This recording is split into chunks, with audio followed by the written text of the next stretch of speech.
Les manifestations d'hier ont été émaillées de violences. Bilan 16 blessés parmi les forces de l'ordre, 20 chez les manifestants. Et ce témoignage RMC ce matin, une conductrice de la RATP qui était dans le cortège parisien hier a passé la soirée à l'hôpital. Une vidéo la montre avec un autre manifestant être violemment pris à partie par des policiers présents. Romain Cluzel. Après avoir marché plusieurs heures, Irène se retrouve en fin de cortège. Lors d'une charge de la police, son téléphone tombe une première fois.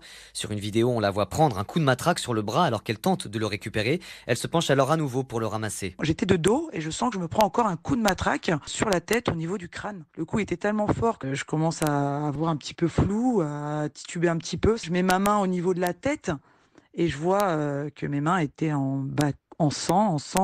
Cette mère de famille est ensuite prise en charge à l'hôpital. Elle souffre d'un traumatisme crânien et a plusieurs agrafes à la tête. Irène ne comprend pas le geste du policier. Moi, quand le policier m'a dit comme ça, vous reviendrez plus, ça veut dire quoi? C'est la peur. On peut plus manifester? Moi, je trouve ça très très grave. Des agissements également dénoncés par la France Insoumise. Manuel Bompard est eurodéputé. Il était présent dans la manifestation. C'est des images qui sont insoutenables. Celles et ceux qui donnent les ordres, en particulier le préfet de police, monsieur Lallemand, doivent maintenant rendre des comptes. Et rendre des comptes, ça veut dire démissionner. On ne peut pas accepter qu'on traite comme ça des manifestants pacifiques dans notre pays. Irène compte porter plainte aujourd'hui avec le syndicat UNSA.